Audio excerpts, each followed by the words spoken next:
ഓണ പരീക്ഷയ്ക്ക് കെമിസ്ട്രിയിൽ നിന്നും എന്തായാലും ഒരു ഗ്രാഫോ അല്ലെങ്കിൽ ഡയഗ്രാമോ ചോദിക്കുന്നതായിരിക്കും. അങ്ങനെയാണെങ്കിൽ എല്ലാ ഗ്രാഫും നമുക്ക് ഒരു ഒറ്റ വീഡിയോയിലൂടെ പഠിച്ചാലോ?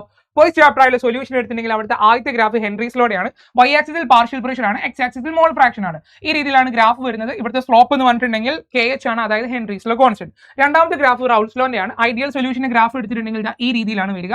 അവിടെ PA nought PB nought chi A chi B രണ്ട് കേസിലും വരുന്നത് കറക്റ്റ് മാർക്ക് ചെയ്യുക. PT will be equal to PA plus PB ആയിരിക്കും. അതിൽ PA എന്ന് പറഞ്ഞിട്ടുണ്ടെങ്കിൽ ഇയാളാണ്, PB എന്ന് പറഞ്ഞിട്ടുണ്ടെങ്കിൽ ഇയാളാണ് വരുന്നത്. അടുത്ത നോൺ ഐഡിയൽ സൊല്യൂഷൻ രണ്ട് കേസ് വരുന്നുണ്ട്, positive and negative deviation. Positive ഡീവിയേഷനും നെഗറ്റീവ് ഡീവിയേഷൻ ആണെങ്കിൽ ആദ്യം നിങ്ങൾ ഐഡിയൽ സൊല്യൂഷൻ വരച്ച പോലെ തന്നെ കറക്റ്റ് സ്ട്രേറ്റ് ലൈൻസ് വരയ്ക്കുക. ഇവിടെ നമുക്ക് ഡോട്ടഡ് ലൈൻസ് കാണാൻ സാധിക്കുന്നതാണ്. പോസിറ്റീവ് ആണെങ്കിൽ മുകളിലേക്കും നെഗറ്റീവ് ആണെങ്കിൽ താഴോട്ട് വരച്ചാൽ മതി. ഓക്കെ, അവിടെ ശ്രദ്ധിക്കേണ്ട കാര്യം വേപ്പർ പ്രഷർ ആണെങ്കിൽ മോൾ ഫ്രാക്ഷൻ ആണെങ്കിൽ അത് കറക്റ്റ് മാർക്ക് ചെയ്യുക. അതുപോലെ കൈ A കൈ B കാര്യങ്ങളും PA nought PB nought correct mark ചെയ്യുക. ഇനി നമുക്ക് അടുത്തത് നോക്കാനുള്ളത് കൊളിഗേറ്റീവ് പ്രോപ്പർട്ടീസ് ആണ്. രണ്ടാൾക്കാരെ ഗ്രാഫ് അവിടെ NCERT കൊടുത്തിട്ടുണ്ട്. Elevation of boiling point, depression of freezing point. അവിടെ എലവേഷൻ ഓഫ് ബോയിലിംഗ് പോയിന്റ് എടുത്തിട്ടുണ്ടെങ്കിൽ വേപ്പർ പ്രഷർ വേഴ്സസ് ടെമ്പറേച്ചർ ഗ്രാഫാണ് നമുക്ക് കാണാൻ സാധിക്കുന്നത്. മുകളിൽ സോൾവെന്റും താഴെ സൊല്യൂഷനും ആയിരിക്കും. ഡെൽറ്റ TB നിങ്ങൾക്ക് കാണാൻ സാധിക്കുന്നതാണ്. ഡെൽറ്റ TB എന്ന് പറഞ്ഞിട്ടുണ്ടെങ്കിൽ സൊല്യൂഷന്റെ ബോയിലിംഗ് പോയിന്റ് മൈനസ് സോൾവെന്റിന്റെ ബോയിലിംഗ് പോയിന്റ് ആയിരിക്കും. TB മൈനസ് PB നോട്ട് ആയിരിക്കും. അതേപോലെ തന്നെ നിങ്ങൾക്ക് അവിടെ ഒരു ഡോട്ടഡ് ലൈൻ കാണാൻ സാധിക്കുന്നതാണ്. ഇത് അറ്റ്മോസ്ഫറിക് പ്രഷർ ആണ് 180.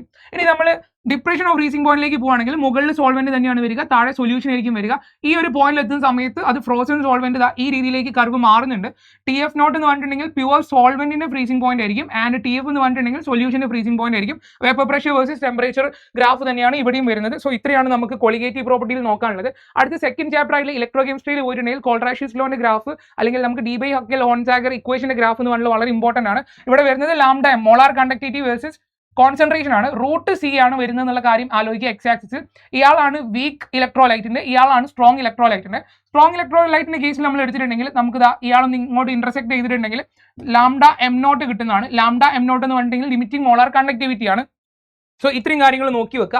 അതേപോലെ തന്നെ ഡയഗ്രം ബേസിൽ എടുക്കുകയാണെങ്കിൽ സ്റ്റാൻഡേർഡ് ഹൈഡ്രോജൻ ഇലക്ട്രോഡിന്റെയും ഒപ്പം തന്നെ ഹൈഡ്രോജൻ ഓക്സിജൻ ഫ്യൂവൽ സെല്ലിന്റെയും ഡയഗ്രം ഒരുപാട് തവണ വരയ്ക്കാൻ ചോദിച്ചിട്ടുണ്ട്. അതേപോലെ തന്നെ ഇത് രണ്ടും വരയ്ക്കുന്ന സമയത്ത് ഇവരുടെ ആനോഡിലും കാഥോഡിലും നടക്കുന്ന റിയാക്ഷൻ, ഓവറോൾ റിയാക്ഷൻ, അതേപോലെ H2O2 ഫ്യൂവൽ സെൽ എടുക്കുന്ന സമയത്ത് ഇതിന്റെ അഡ്വാൻറ്റേജും കാര്യങ്ങളും കൂടെ ഒന്ന് കൂടെ പഠിക്കുക.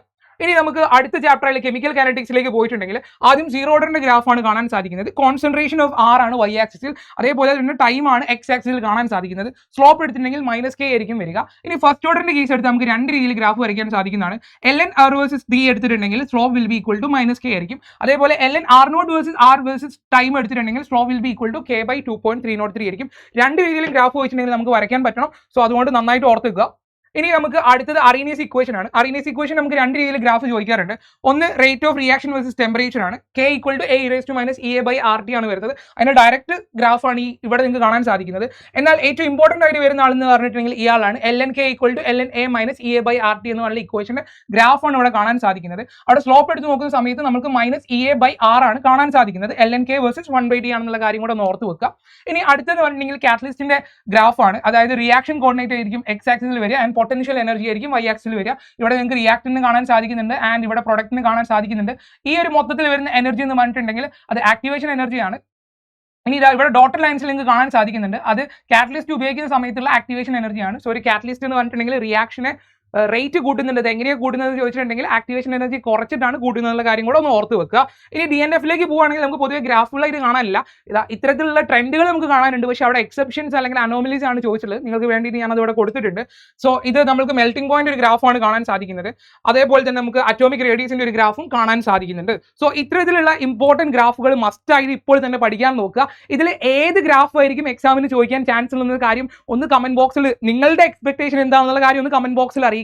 ആൻഡ് നിങ്ങളുടെ +2 എല്ലാ ഫ്രണ്ട്സിനും ഈ വീഡിയോ ഒന്ന് ഷെയറും കൂടെ ചെയ്ത് കൊടുക്കുക.